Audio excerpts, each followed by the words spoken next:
तो देखो class 9th। आज हम आपके साथ में कुछ इंपॉर्टेंट क्वेश्चंस लेके चलेंगे पॉलिनॉमियल्स के। तो जैसे कि आप जानते हैं कि हमारे साथ में हमारी इस क्लास के अंदर एक टॉपर बच्चा है, तने, जो हमारी इन क्लासेस के अंदर हमारी काफ़ी हेल्प करते हैं।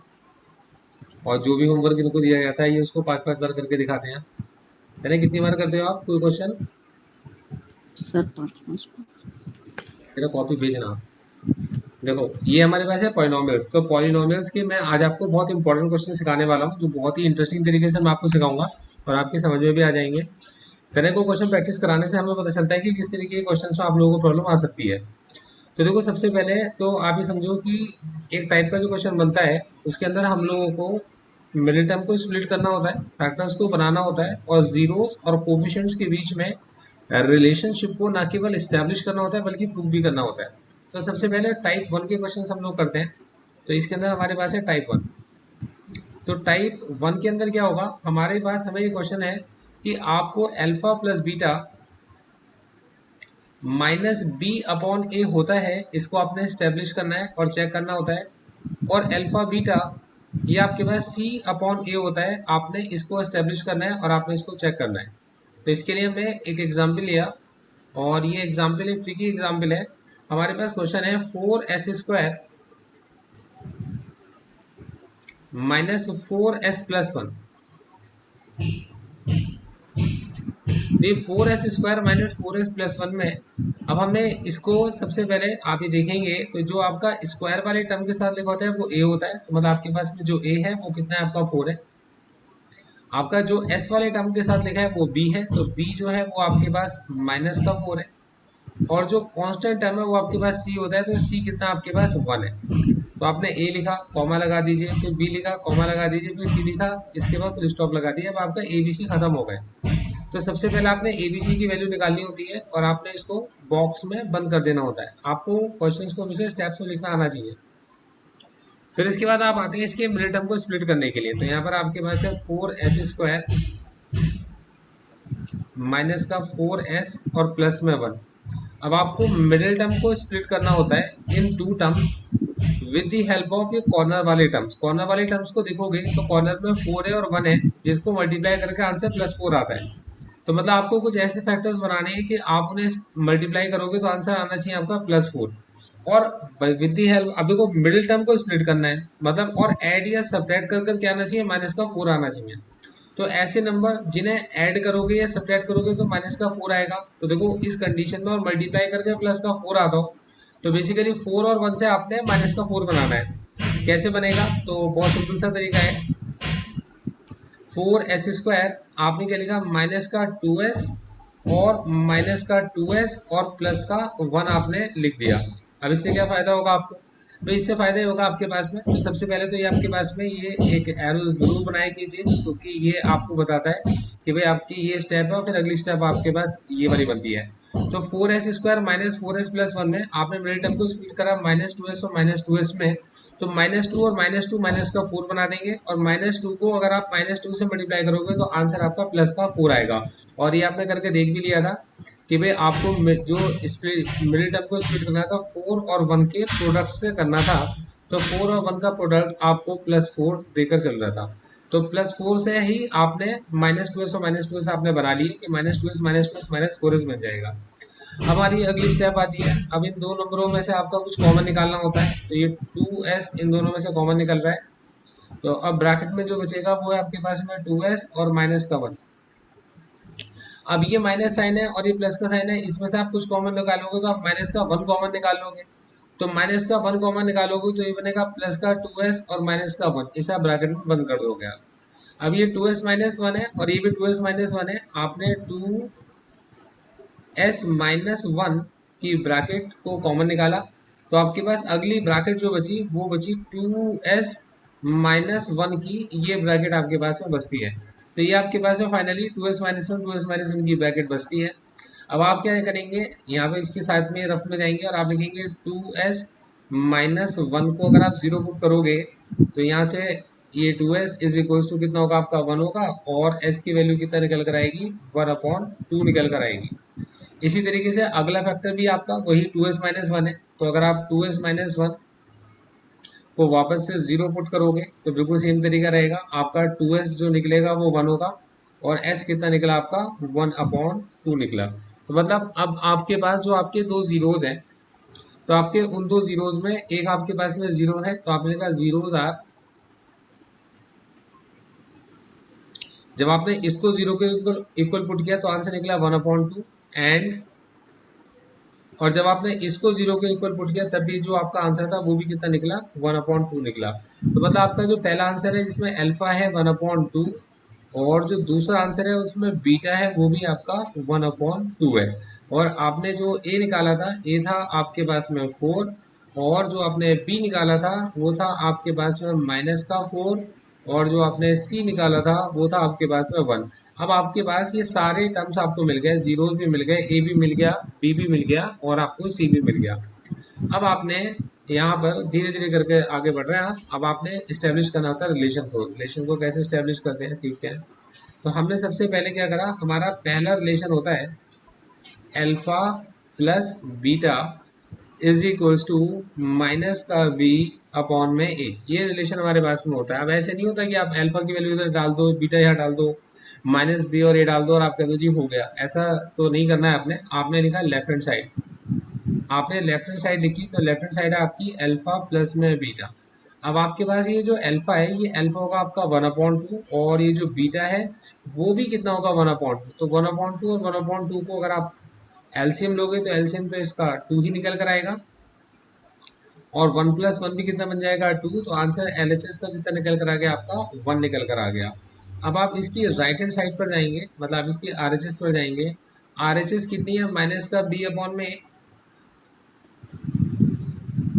तो R H S is equals to कितना है माइनस का बी अपॉन में ए। तो बी कितना आपके पास -4 है, और ए कितना है आपका, भाई ए आप कैसे +4 है। तो आंसर जो निकला माइनस माइनस प्लस, मतलब +4 डिवाइडेड बाय +4, और आंसर कितना निकला आपका 1 निकला।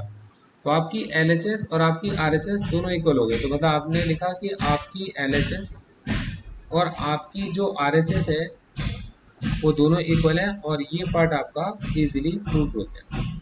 ये सबसे पहले आपने इसको प्रूव किया। अब आप इसी तरीके से आपको प्रूव करना होता है कि भाई जो प्रोडक्ट ऑफ द रूट्स है। तो आप इसके साथ में अब आप प्रोडक्ट पे आ गए, और आपने सेकेंड स्टेप में लिखा है भाई अब मेरे पास में जो प्रोडक्ट है, तो प्रोडक्ट क्या होता है अल्फा बीटा। अल्फा बीटा आपके पास होता है सी अपॉन में ए। तो आप फिर से आप लिखोगे कि इसकी जो लेफ्ट हैंड साइड है, तो वो लेफ्ट हैंड साइड है आपके पास अल्फा इंटू बीटा। अल्फा की जगह पे क्या लिखोगे आप, सर 1/2, बीटा की जगह पे क्या लिखोगे, सर 1/2, 1/2 इंटू 1/2 कितना होगा, सर 2/4, 1/2 को 1/2 से मल्टीप्लाई करूंगा तो 2/4 आएगा। Sir sir 1/4, 1/4। अब आप इसकी आरएचएस पर आ गए। इसकी आरएचएस कितनी है, सर C/है, सी अपॉन है। आपके पास सी 1/2, कितना है सर 1, और ए कितना है, सर 4, तो आपकी एलएचएस और आरएचएस यहाँ भी इक्वल आ गई। जी सर। वेरीफाइड हो गया। अब क्या ये मुश्किल है। No sir. अब आप आगे एक और क्वेश्चन पर, एक और क्वेश्चन हमने लिया, और ये क्वेश्चन है हमारा t² -15 आ गया। अब इस क्वेश्चन के अंदर t एब्सेंट है, भैया t है ही नहीं हमारे पास। हमने कहा a हमारे पास जो t² के साथ लिखा है 1, t जो जो t के साथ लिखा होता है वो b होता है, तो t है ही नहीं हमारा, तो b इज इक्वल टू कितना हमारा 0, एब्सेंट है वो। और c एक कांस्टेंट है, वो कितना है -15 है। तो सबसे पहला पार्ट तो हमें ये पता चल गया। अब हमें जीरोस निकालने के लिए इसके फैक्टर्स बनाने हैं। तो यार t² -15 के अगर मैं फैक्टर्स बनाने के लिए जाऊंगा तो बेसिकली t² माइनस ये जो 15 है, मैं इस 15 को √15 का होल स्क्वायर लिख सकता हूँ। Yes sir. है जी, यस सर। ठीक है। अब मेरे पास a² - b² का फॉर्मूला क्या होता है, A+B A-B। तो ये मेरा t प्लस √15, और नेक्स्ट मेरा t माइनस √15 बन जाएगा। Yes sir. अब मेरे को जीरोस नहीं है, तो मेरे पास जीरोस क्या होंगे, तो मुझे जाना पड़ेगा थोड़ा सा यहाँ पर, और मैं यहाँ लिखूंगा टी प्लस रूट 15 कितना है 0। तो यहाँ से t is equal to minus का रूट 15 निकल जाएगा, और t माइनस रूट 15 कितना है 0। तो यहाँ से मेरा t is equal two plus का रूट 15 निकल जाएगा।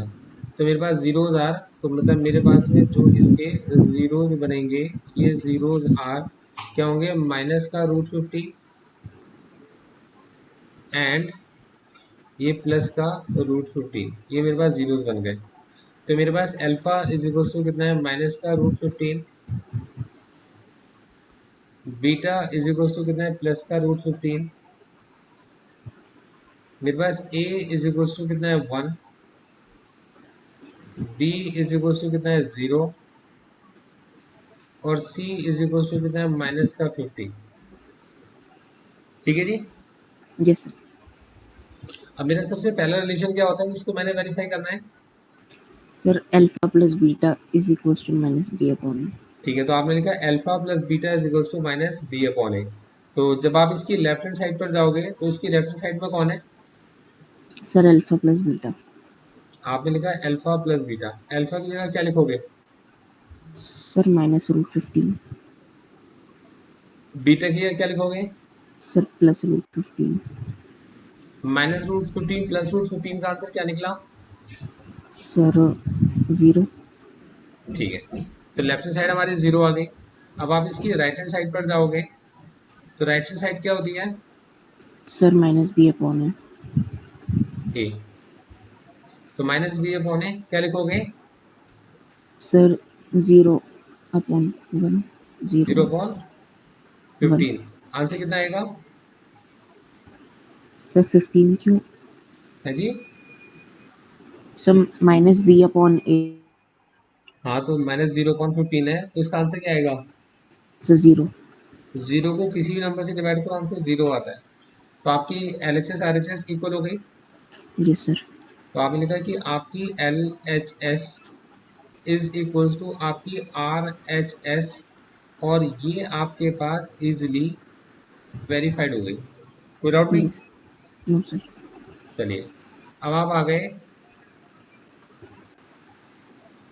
सेकेंड स्टेप में, जिसके अंदर आपने अल्फा बीटा को लिखना है सी अपॉन ए। तो आपकी जो लेफ्ट हैंड साइड है वो है अल्फा बीटा। अल्फा की जगह पे क्या लिखोगे, माइनस का रूट 15, यस बीटा सर। की जगह लिखोगे प्लस का रूट 15। आंसर कितना आएगा, माइनस का 15। ठीक है, यस सर।